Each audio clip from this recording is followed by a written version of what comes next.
యోహాను వ్రాసిన ప్రకటన గ్రంథము 19వ అధ్యాయము 10వ వచనం నుండి 18వ వచనం వరకు. అందుకు నేను అతనికి నమస్కారము చేయుటకై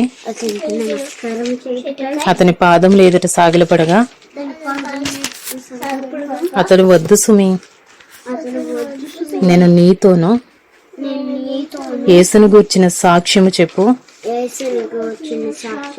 నీ సహోదరులతోనూ సహదాసుడను దేవునికే నమస్కారము చేయము. యేసును గూర్చిన సాక్ష్యము ప్రవచన సారమని నాతో చెప్పాను. మరియు పరలోకము తెరవబడి ఉండుట చూచితిని. అప్పుడు ఇదిగో తెల్లని గుర్రం ఒకటి కనబడెను. దాని మీద కూర్చుండి ఉన్నవాడు నమ్మకమైన వాడును సత్యవంతుడును అను నామము గలవాడు. ఆయన నీతిని బట్టి విమర్శ చేయొచ్చు, యుద్ధము జరిగించుచున్నాడు. ఆయన నేత్రములు అగ్ని జ్వాల వంటివి. ఆయన శిరస్సు మీద అనేక కిరీటములుండెను. వ్రాయబడిన ఒక నామము ఆయనకు కలదు. అది ఆయనకే గాని మరి ఎవనికిని తెలియదు. రక్తములో ముంచబడిన వస్త్రము ఆయన ధరించుకుని ఉండెను. మరియు దేవుని వాక్యము అను నామము ఆయనకు పెట్టబడి ఉన్నది.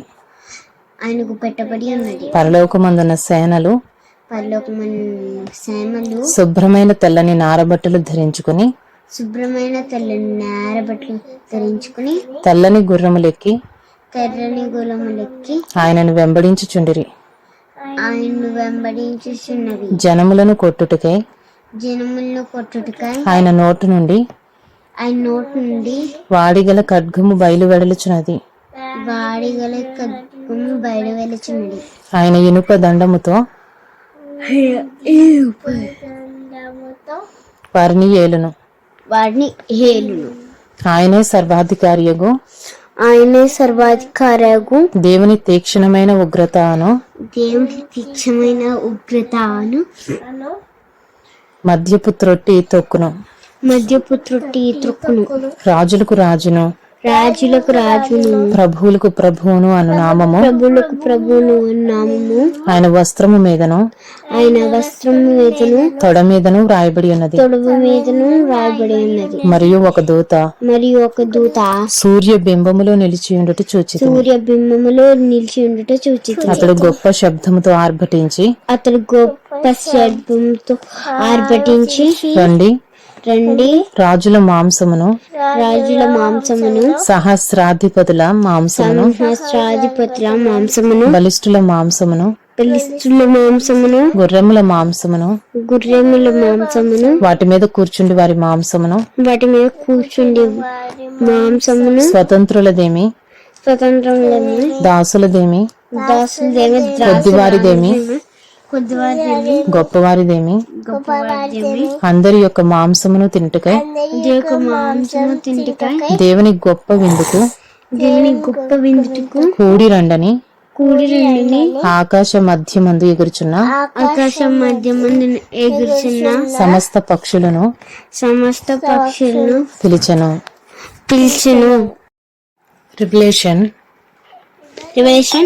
chapter 19 10 to 18.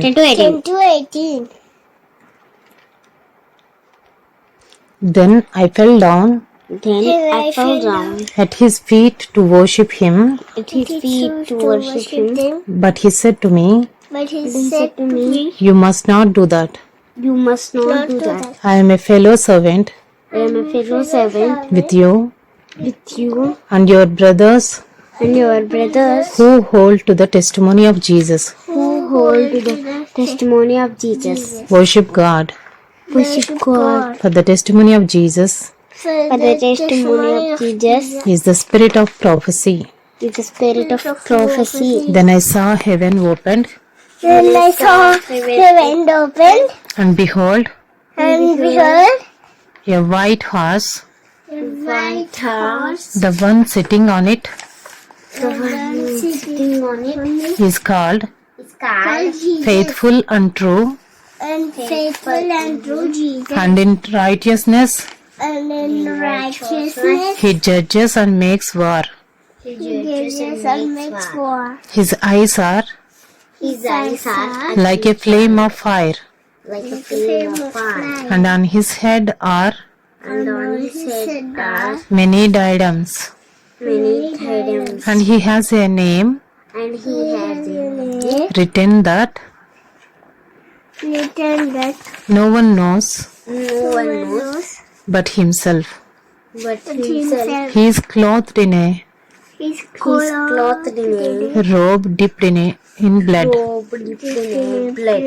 and the name by which he is called is the word of God. And the armies of heaven, arrayed in fine linen, white and pure, were following him on white horses. From his mouth comes a sharp sword, with which to strike down the nations, and he will rule them with a rod of iron. He will tread the winepress of the fury of the wrath of God, the Almighty. On his robe and on his thigh he has a name written, King of Kings and the Lord of Lords. Then I saw an angel standing in the sun, and with a loud voice he called to all the birds that fly directly overhead, Come, gather for the great supper of God, to eat the flesh of kings, the flesh of captains, the flesh of mighty men, the flesh of horses